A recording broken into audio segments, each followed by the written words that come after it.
हम भौतिक सफलता मटीरियल सक्सेस के समय घमंड से कैसे बच सकते हैं और गुरु के प्रति आभारी रह सकते हैं।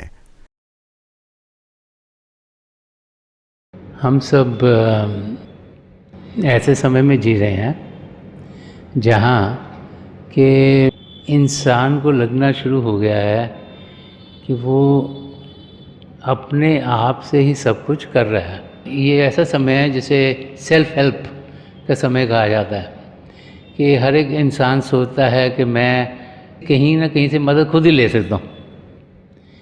आजकल के समय में अगर आप देखें, अगर घर में सब्जी भी बनानी हो तो बच्चे माँ बाप से नहीं पूछते, यूट्यूब पर जाकर देखते हैं कि कैसे प्याज काटना है, कैसे टमाटर को काटना है, कैसे तड़का लगाना है, और सोचते हैं हमें आ गया सब कुछ और हमने बहुत बढ़िया सब्ज़ी बनाई है। और अगर अपने माता जी को या दादी जी को या नानी जी को पूछेंगे तो पता लगेगा कि स्वादी सब्ज़ी कैसे बनती है। सो हम ऐसी एज में से गुज़र रहे हैं जहाँ हम सोचते हैं कि हम खुद ही खुद सीख जाएंगे सब कुछ। So this is an age of self help. तो जब इंसान उस माहौल में जी रहा है उसको लगता है मुझे सब कुछ आता है, और जब उसकी कुछ तरक्की इस दुनिया में होती है तो वो सोचता है कि ये तरक्की ये मेरे करके हुई है, ये क्योंकि मैंने YouTube पे देखा था ये सब्ज़ी कैसे बननी चाहिए और मेरे को स्वादी लगेगी, मैंने बनाई है। औरों को लगे ना लगे, मुझको तो स्वादी लगेगी ना जिसने बनाई है। तो सोचते हैं हाँ मैंने बड़ा तीर मार दिया। सो उससे इंसान के अंदर घमंड आना शुरू हो जाता है कि ये मेरे करके कुछ हुआ है। और क्योंकि आजकल का इन्वायरमेंट ऐसा है, आजकल की सोसाइटी ऐसी है, तो घमंड आना बहुत आसान है। हमें ये जानना चाहिए कि जो कुछ हमारी ज़िंदगी में हो रहा है, जो सन्मत का रास्ता हमें समझाता है कि 75% तो हमारे पुराने कर्मों के लिहाज से ही हमारी ज़िंदगी में ढलता है। तो मेन पोर्शन 3/4 तो जो भी हो रहा है वो तो हमारे पुराने कर्म कैसे थे, जब जब हम पहले मानव चोले में आए, हमने क्या सोचा, क्या बोला, क्या किया, उसके कारण हमारे कर्म बने, संचित कर्म।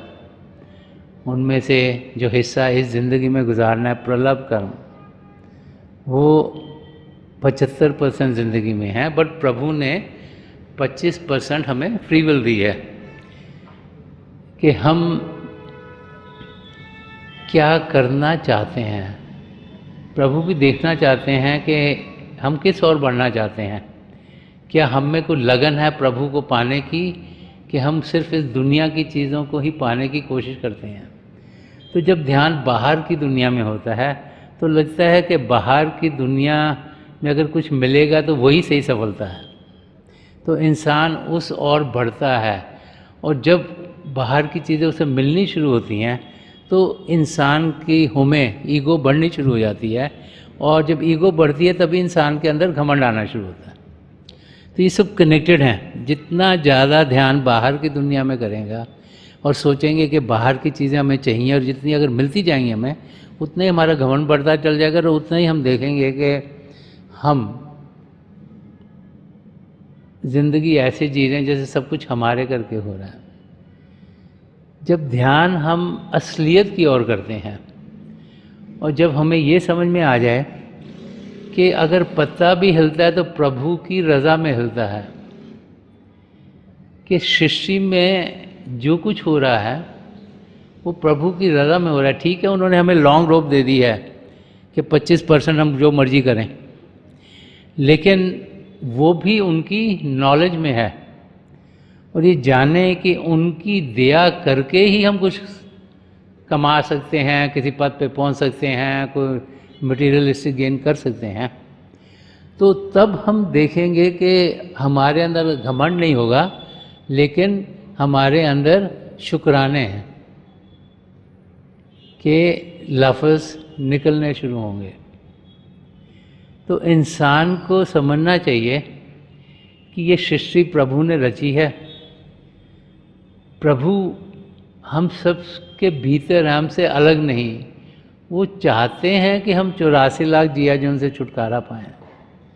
वो चाहते हैं हम प्रभु से प्रेम करें। वो चाहते हैं कि इस मानव चोले में होते हुए, क्योंकि इस चोले में उन्होंने सब पदार्थ दिए हैं जिनके ज़रिए हम प्रभु को जान सकते हैं, उनको पहचान सकते हैं, तो पिता परमेश्वर चाहते हैं कि हम उनसे प्रेम करें, हम प्रेम के ज़रिए अपनी रूह को उड़ान दे पाएँ, अंदर के मंडलों में बढ़ें और इसी ज़िंदगी में अपनी आत्मा का मिलाप परमात्मा से कराएं। तो प्रभु ने इसीलिए 25% फ्री विल दी है कि हम अपना ध्यान बाहर की दुनिया में नहीं लेकिन अंदर की दुनिया में करें।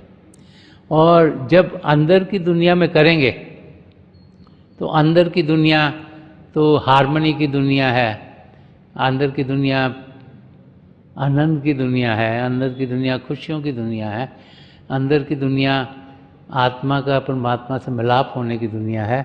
और उसका अनुभव होते ही हम देखेंगे कि हमें वो अनुभव होंगे जो हमें ये दर्शा देंगे कि जो कुछ भी यहाँ हो रहा है वो प्रभु की रज़ा से हो रहा है और हर एक चीज़ यहाँ बराबर की है। जब ऐसा अनुभव होता है तो फिर घमंड अपने आप ही ज़िंदगी से निकल जाता है। सो द की इसके भी इंसान अभ्यास करे, मेडिटेट करे, अंदर की दुनिया में बढ़े, प्रभु के जो जाति रूप है उनका अनुभव करे। और वो जो अनुभव है, जो एक्सपीरियंस है, वो ही हमें उस अवस्था में पहुंचाता है जिसमें कि जिस तरीके से प्रभु ने हमें जीने के लिए भेजा है, जो प्रेम का रास्ता है, जो एकता का रास्ता है, उस रास्ते पर हम कदम बढ़ा पाएं। जिंदगी में दुख दर्द से पीड़ा के एहसास को कम कैसे किया जा सकता है? 75% हमारी ज़िंदगी हमारे जो प्रारब्ध कर्म हैं उन पर निर्भर है। तो दुख दर्द, ऊंच नीच हमारी ज़िंदगी में आता जाता रहता है और 25% हमारे ऊपर है कि हम अपनी ज़िंदगी कैसे चलाएं। तो जब दुख का समय आता है इंसान की ज़िंदगी में तो इंसान घबरा जाता है और उस घबराहट में उसके अंदर हलचल और बढ़ जाती है और वही दुख दर्द उसको और ज़्यादा लगना शुरू हो जाता है। तो महापुरुष समझाते हैं कि चाहे समय सुख का हो चाहे दुख का हो, हमें एक इक्विलिब्रियम में, एक शांत अवस्था में रहना चाहिए। अगर हम उस समझ तक पहुंच गए कि अगर दुख भी आए हैं तो वो हमारे कर्म कट रहे हैं, तो फिर हम अपना विश्वास पिता परमेश्वर में और गहरा कर पाएंगे। तो फिर वो दुख हमें दर्द नहीं दे पाएंगे। अगर हम उस समय तक पहुंच गए, दिस टू शैल पास, कि ये समय भी जो मुश्किल का समय है ये टल जाएगा, अगर समझ हमारी इस किस्म की हो जाएगी तो फिर हम देखेंगे कि वो दर्द हमें उतना ज़्यादा महसूस नहीं होगा। तेरा भाणा मीठा लागे को अपनी जिंदगी में कैसे ढालें? लेमन खट्टा होता है और लेमनेड स्वादी मीठी होती है। जब हम अपनी ज़िंदगी को देखते हैं तो हम सबकी ज़िंदगी में कई तकलीफ़ें होती हैं।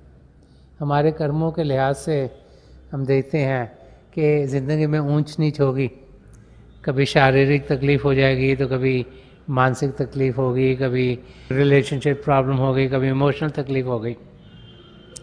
तो वो सब तकलीफ़ें हमारी ज़िंदगी में खटास पैदा करती हैं और उससे डील करना इंसान को मुश्किल लगता है। वैसे भी खाली नींबू आप निचोड़ के पियोगे आपको बहुत खट्टा लगेगा, लेकिन उसमें आप थोड़ा सा शहद डाल दीजिए, उसको मीठा कर देंगे, तो वही चीज़ जो बहुत खट्टी थी वो उसका स्वाद बहुत अच्छा लगना शुरू हो जाता है। ऐसे ही जो हमारी ज़िंदगी की हलचल है, जो हमारे कर्म हैं, जो कि हमें तकलीफ़ें पहुंचा रहे हैं, खटास पहुंचा रहे हैं, जब हम उनमें प्यार घोल देते हैं, जब ज़िंदगी को प्रेम से जिएंगे तो उसमें मिठास आ जाती है, और जब उसमें मिठास आएगी तो ज़िंदगी खुद ब खुद अच्छी लगनी शुरू हो जाएगी। हम सबके अलग अलग कर्म हैं, लेकिन हमारा नज़रिया उन कर्मों में से जाने का जैसा होता है उस तरीके से ही हमारी ज़िंदगी गुजरती है। तो अगर हम सोचते रहें कि हमें बहुत तकलीफ़ें हैं तो हम फिर तकलीफ़ देखते हुए ज़िंदगी गुजारेंगे। और अगर हम सोचें कि ये तकलीफ़ें तो ज़िंदगी का हिस्सा ही हैं, ये आती हैं फिर चली जाती हैं, फिर कुछ और आएगा, फिर कुछ और चला जाएगा। क्योंकि अगर हम ज़िंदगी में देखें तो जो तकलीफ़ हमें 10 साल पहले थी वो चली गई, आजकल शायद कुछ नई चीज़ हो हमारी ज़िंदगी में। कोई 5 साल पहले थी वो भी चली गई, जो पिछले महीने थी वो भी चली गई। तो चीज़ें आती हैं और चली जाती हैं, तो उनमें से हम कैसे गुजरते हैं वो बहुत ज़रूरी है। इस करके ज़िंदगी को हंसते हुए मुस्कुराते हुए गुजारना चाहिए। हर पल पर हमें ये याद रखना चाहिए कि पिता परमेश्वर हमारे अंग संग हैं। वो चाहते हैं कि हम अपनी मंजिल की ओर बढ़ें। वो चाहते हैं कि हमारे कदम तेज़ी से उनकी तरफ बढ़ें, और उनकी मदद हर समय हमारे लिए रहती है, और जो भी हमारे लिए बेहतर से बेहतर हो हमारी ज़िंदगी में ज़रूर ढलता है। उस समय हमें समझ में नहीं आता, उस समय हम सोचते हैं कि ये पता नहीं ऐसे क्यों हो गया, लेकिन जब हम देखते हैं कि पहले हमारी ज़िंदगी में क्या हुआ तो कई साल बाद जाके हमें अनुभव होता है कि जो हुआ वो बहुत सही था। लेकिन वो उस मोमेंट में मन हमें इस और कर देता है कि शायद हमारा कोई ख्याल नहीं कर रहा, पिता परमेश्वर हमारी ओर ध्यान नहीं दे रहे, और हम फिर उन दुखों से गिरना शुरू हो जाते हैं। तो सन्मत का रास्ता बताता है कि कर्म हम सबके साथ जुड़े हैं, वो उनमें से हमें गुजरना है। तो हम खुशी से गुजरें, प्रेम से गुजरें, तो हम देखेंगे कि ज़िंदगी हरी भरी होगी। और चीज़ों को बेहतर करने के लिए हमें ज़िंदगी में प्रेम को घोलना है। जहाँ पर प्रेम होगा वहाँ पर मिठास होगी, जहाँ पर प्रेम होगा वहाँ पर खुशियाँ होंगी, जहाँ पर प्रेम होगा वहाँ पर हम देखेंगे हर एक चीज़ आनंदमयी हो जाएगी। और उस अवस्था में ही इंसान को रहना चाहिए। वो तब होगा जबकि हमारा विश्वास पिता परमेश्वर में होगा, और जिस हालत में भी हम गुजर रहे हैं हमें जानेंगे कि वो प्रभु ने हमारी तरफ भेजी है। तो तेरा भाना मीठा लागे या स्वीट इज़ दाई विल, जब उस और हम ध्यान देते हैं, उसको अपनी ज़िंदगी में ढालते हैं, उस अवस्था में हमारा ध्यान भी आसानी से टिकता है और हम अपनी मंजिल की ओर जल्दी से बढ़ते हैं। क्या हम पहले के कर्मों के भार को बख्शने के लिए प्रभु से प्रार्थना कर सकते हैं? जब हम इस धरती पर आते हैं तो हमारे पुराने कर्मों करके सन्मत का रास हमें ये समझाता है कि जो 75% हमारे साथ हो रहा है वो हमारे पुराने कर्मों करके हो रहा है, जिसे प्रारब्ध या प्रारब्ध कर्म कहा जाता है। ये कर्म हमारी ज़िंदगी में हमें झेलने हैं। इनमें हमें मदद मिलती है ताकि हम इन्हें सही तरीके से झेल सकें।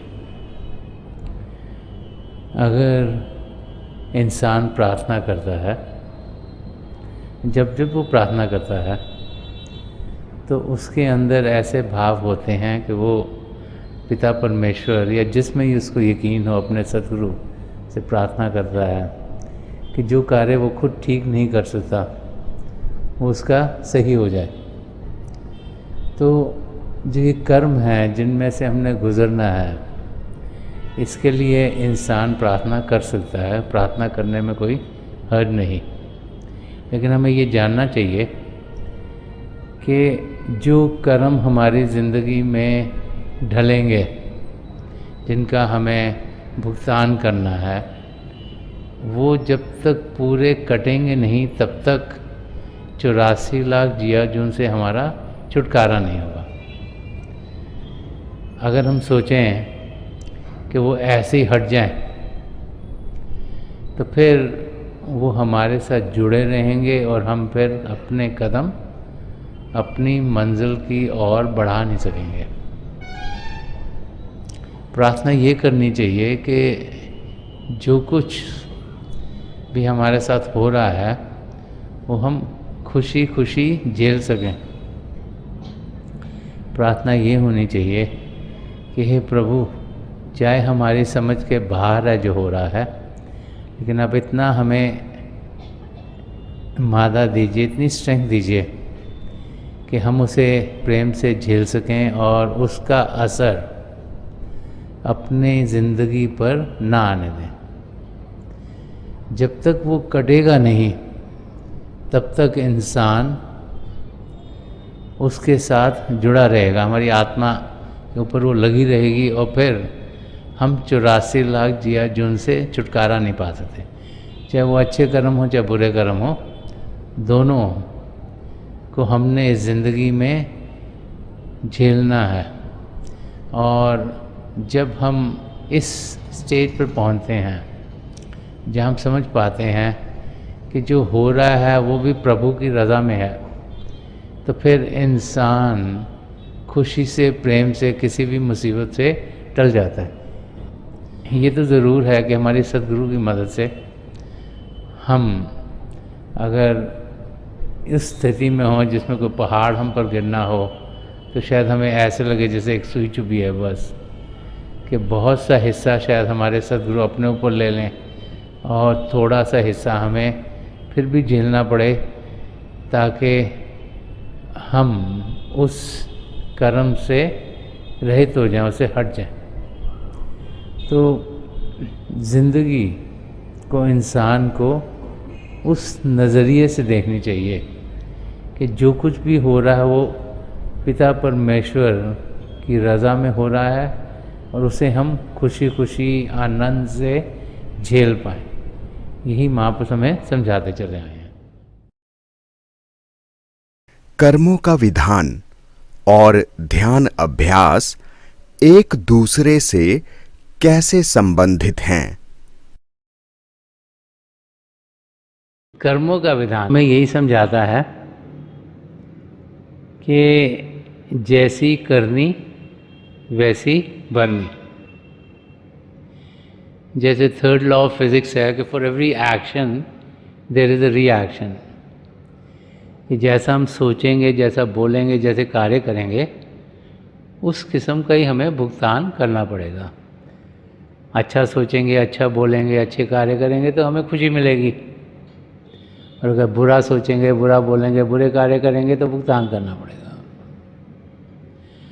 तो हमारी आत्मा जो परमात्मा का अंश है, जो जब प्रभु से अलग हुई, जो कि आज इस समय इस मानव चोले में है,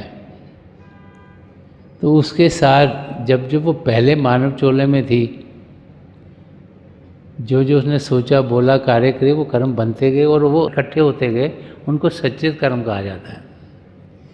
कि स्टोर हाउस ऑफ कर्मास है। जैसे एक ज़िंदगी में कितने कर्म करे वो हो गए, अगले बारी कितने कर्म करे वो हो गए। अब उनमें से थोड़े से लिए जाते हैं जिनको प्रलभ कर्म कहा जाता है, और जो प्रलभ कर्म है वो हमने ज़िंदगी में झेलने हैं, और उन पर ही हमारी 75% लाइफ निर्भर है। और रोज़ाना हम सोचते हैं, हम बोलते हैं, कार्य करते हैं, ये तीसरा हिस्सा कर्मों का, जिसे क्रियमान कर्म कहा जाता है। कि रोज़ाना जो भी हम करते हैं, बोलते हैं, कार्य करते हैं, उसके भी कर्म बनते चल जाते हैं।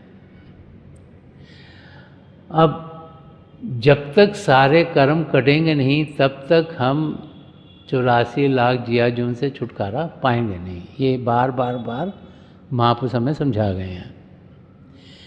तो जब हम रोज़ाना अपनी ज़िंदगी जीते हैं और रोज़ाना जो जितने भी कर्म हमारी ज़िंदगी में होने हैं वो तो होंगे ही, 75% तो होंगे। तो जो 25% का हमारा हिस्सा है जो हम कर रहे हैं, जो नए कर्म बन रहे हैं, क्रियमान कर्म, अगर हम रोज़ाना भजन अभ्यास करेंगे तो वो रोज़ाना भजन अभ्यास के ज़रिए कटते चले जाते हैं। इसीलिए बाकायदगी से रोज़ाना अभ्यास करना ज़रूरी है। इसीलिए हमें समझाया गया कि जो दिन का 10वां हिस्सा है, जो कोई 2.5 घंटे के करीब है, वो हम अभ्यास में दें, कि उतना कम से कम देंगे तो उस दिन के कर्म उसी दिन कट जाएंगे हमारे, और हमारा लोड बढ़ेगा नहीं। तो अगर अभ्यास रोज़ाना करेंगे, रोज़ाना कटेंगे। और जो सन्मत का रास्ता में ये समझाता है कि जिस दिन हमें नाम की देन मिलती है, उस दिन जितने भी हमारे संचित कर्म हैं वो सब के सब हमारे सद्गुरु हमसे ले लेते हैं। हमारे उसी समय, नामदान के समय पर ही जो जितने भी संचित कर्म हैं वो हमारे सब के सब कट जाते हैं। लेकिन जो प्रलभ कर्म हैं उन्हें वो छेड़ते नहीं, क्योंकि अगर उन्हें छेड़ेंगे, वो ले सकते हैं, तो क्या होगा कि अगर प्रलभ कर्म हमारे ख़त्म हो गए तो हम ज़िंदगी से चल बसेंगे। इसलिए प्रलभ कर्म में हमें मदद मिलती है, और इसीलिए जो अभ्यास करने का तरीका है वो हमें दिया गया है कि हम रोज़ाना अभ्यास करें, अपनी ज़िंदगी में सद्गुणों को ढालें, अपनी ज़िंदगी ऐसी बनाएं ताकि ज़िंदगी में पॉजिटिविटी हो। लेकिन सबसे ज़रूरी है अभ्यास करना। उसके लिए ज़रूरी है शरीर को शांत करना और मन को शांत करना। और शरीर को शांत करना बहुत आसान है। एक शांत जगह ढूंढें, बैठ जाएं, आंखें बंद करें, तो पांचों इंद्रियों को बड़ी आसानी से अंदर खींच सकते हैं। मन को शांत करना बड़ा मुश्किल है। मन को शांत करने के लिए हमें सिमरन दिया गया है। इसीलिए समझाया जाता है कि दिन में जब भी मौका मिले सिमरन कर लो। जब कोई मेंटल एक्टिविटी नहीं कर रहे हो तो बस सिमरन करो, ताकि ध्यान प्रभु की ओर जाए। क्योंकि हमने तो प्रभु से मिलना है, हमारा पर्पज़ ही है आत्मा का मिलाप परमात्मा से होना है। ज़िंदगी मिली इसीलिए है ताकि प्रभु से हमारा मिलाप हो। तो जब हम रोज़ाना भजन अभ्यास करेंगे तो रोज़ाना के कर्म करते चले जाएंगे। तो जो हमारे संचित कर्म हैं वो तो नामदान के समय कट गए। जो प्रलब्ध कर्म है वो रोज़ाना जो होना हमारी ज़िंदगी में होगा, जितनी तकलीफ़ आनी है उसमें हमारे सद्गुरु की मदद मिलती है ताकि हम उस तकलीफ़ को सहन कर पाएँ और हमारी ज़िंदगी से गुजरे। और जो रोज़ाना हम कर्म करते हैं, क्रियामान कर्म, वो अभ्यास करके, मेडिटेशन करके, भजन सिमरन करके रोज़ाना करते चल जाते हैं, ताकि जो हमारा आखिरी समय आता है शरीर में होने का, हमारे संचित कर्म वैसे ही करके प्रलब्ध कर्म रोज़ के रोज़ कट रहे हैं। और कहा जाता है कि ध्यान प्रभु की ओर करो, सिमरन करो, ताकि और कोई ख्याल ना आए, ताकि विचार भी अगर आखिर में आ गया तो भी उसका कर्म भी हमें देना पड़ेगा। तो सिमरन कर इसी किया जाता है ताकि उस दिन के भी कर्म कटें, ताकि जब हम शरीर को छोड़ें हमारे सारे कर्म कट गए हों और फिर हम 84 लाख जिया जून से छुटकारा पा लें। तो यही कनेक्शन है कर्मों का और अभ्यास करने का। आप सब अभ्यास के लिए बैठ जाइएगा। आप जहाँ भी बैठे हैं आराम से बैठिएगा, अपनी आंखें बंद कर लीजिएगा। ये जो आई बॉल्स हैं, आँख के डेले हैं, ये सामने फोकस हों, जैसे आप 8-10 इंच सामने फोकस हो। आंखें बंद करते ही वो भाई बहन जिन्हें नाम की देन मिली है, आप सिमरन कीजिएगा। अगर यहाँ कोई भाई बहन है जिन्हें नाम की देन नहीं मिली, तो आप प्रभु के किसी भी जाति नाम का जाप कीजिएगा। जाप मन ही मन करना है, ऊंचा नहीं दोहराना। आपका ध्यान बिल्कुल सामने होना चाहिए और प्रभु की दया से थोड़ी देर में आपको रोशनी के चिन्ह दिखने शुरू होंगे और बहुत से नज़ारे और भी आपको देखने को मिल सकते हैं।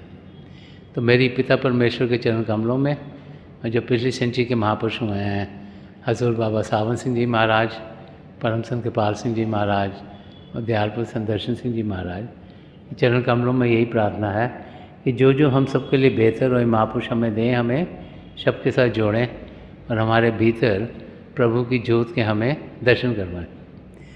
थोड़ी देर में आकर मैं आपको इस बैठक से उठाऊंगा और मेरी शुभकामनाएं आप सबके साथ हैं।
छोड़ दीजिए जी, प्लीज़ लीव ऑफ।